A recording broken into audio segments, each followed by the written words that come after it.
Matthew Stafford. He doesn't even seem hungover. He still seems Super Bowl wasted, bleep-faced, like he's out here seeing double-double. This stadium is spinning. He's spewing vomit all over the field. At least that would explain why he's been out here looking like Matthew Gofford so far this year.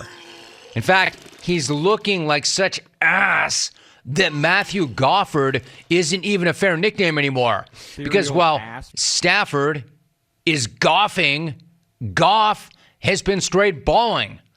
That's a take onto itself, which I'll get to. But if we're being totally honest here, Jared Goff is, in fact, completely outplaying Matthew Stafford so far in 2022. And that's not even subject to debate. That's not even close. After last night, Stafford now has 4 TDs to 6 INTs. He's been sacked 16 times. He leads the league once again in INTs. Meanwhile, Goff is tied with Mahomes for the league lead in touchdowns with 11. He's third in passing yardage behind only Justin Herbert and Josh Allen. And he's only turned it over 3 times. Like I said, Stafford doesn't even deserve the Gofford gloss. He's not even playing well enough to be Gofford. He's not worthy. He's not worthy right now. Because Goff is actually playing his ass off, and Stafford is just playing like ass. He's up there, out there, playing there like he's on the parade, stage watching that photographer take that ugly fall and then doing absolutely nothing about it. I'm telling you, this dude was ugly all night long. However, it was the deciding play of the game that pretty much summed up exactly what I'm saying. Eerily similar to touchdown San Diego. Anyway, Stafford. Stafford now has twice as many pick sixes as any other quarterback in the league since 2020. And that was far from the only time he threw it straight to a Niner last night. By the way, how about a shout out to that guy? Shout out to an emerging defensive star in Talanoa Hufanga. Dude is good. This dude makes plays. Lots of plays. In fact, shout out to the entire Niners defense. Yes, Stafford was terrible. But part of the reason he was so bad is because that Niner D is so good. Because that Niner D was beating the crap out of him.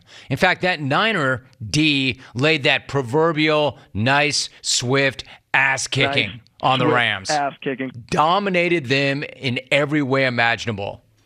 Pretty much like they always seem to do in the regular season, right? And I'm still not sure if Jimmy G really told Lobster Jr. that all his players suck, all his plays, I should say, suck last week. But what I do know is that those same plays, or the ones that were called last night, work pretty damn well. Either that or Jimmy G is knocking the rust off and starting to round back into form. Now, not as good as he needs to be if they're going to be legitimate Super Bowl contenders, but more than good enough to beat the defending Super Bowl champs. Essentially, all this guy really has to do right now is find a way to get it into the hands of his playmakers. Specifically, this playmaker, the playmaker, Debo. It's good to see that arguably the most electric player in the NFL with the ball in his hands. So he can remind everybody that he is arguably the most electric player in the NFL with the ball in his hands. And if, quote, you can't win with a bitch for a quarterback, not only one of the greatest quotes of all time, but arguably one of the truest quotes of all time. I'm just not sure it applies to Garoppolo, who has won this team a hell of a lot of games. Now, if my man Martellus Bennett is right, and this guy is a bitch, then the Niners are pretty lucky to have that B. I mean, no, he's not spectacular, clearly, but at least he's not Gofford. This dude's record as a starter now is 34-15. So you might not be able to win with a, quote, bitch for a quarterback. Win with a bitch for a quarterback. But obviously these guys can win with Jimmy G. On the flip side of that, for the Rams, the best play they made all night long didn't even count. But it was still pretty incredible because it was a hit on an idiot who sauntered onto the field and then paid the ultimate price. A future Hall of Famer trucks a moron on the field. A moron running around with a pink smoke bomb. Now, don't get it twisted. It was awesome. It was awesome. But not even in the same area code as Rutgers return man / legend Aaron Cruikshank blowing up that punter way late and way out of bounds after running for a first down in the fourth quarter of a blowout. It's not that. Nothing is. In fact, after spending even more time with that last night, and I did, and I probably will tonight too, after spending more time with that, I've decided that is the single greatest play in the history of college football. Like, so much so that I have never, ever asked, follow me on this, I have never, ever asked for a player's autograph. Well, since I was in second grade. I mean that. As somebody in this business my entire life, I have never asked an athlete for an autograph except in second grade when I sent a card to my idol, LA Laker guard Gail Goodrich. And I asked for an autograph picture. And Gail Goodrich, legend that he was, sent me an autograph picture back. That is the only time I have ever asked for an autograph. But I'm thinking of asking Cruikshank for his. Oh, one more thing. I have never worn a jersey, not since I was 12, when I used to rock Terry Bradshaw's, because he was my other childhood hero growing up in Los Angeles, of all people, of all things. So I'm not one of those guys, no offense, jersey guy, but I stopped wearing other people's jerseys when I was 12. No offense, jersey person. However, I'm looking for a Cruikshank gamer, if anybody's got any of those, or that one. And as you know, I do not play favorites, so I do not have a favorite player or athlete or coach or any favorite anything in any sport, except for Cruikshank.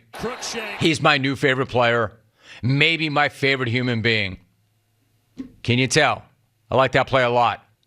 Anyway, Bobby Wagner, Cruikshanking this idiot, or Mike Curtising, for our older listeners, this idiot was the next best thing.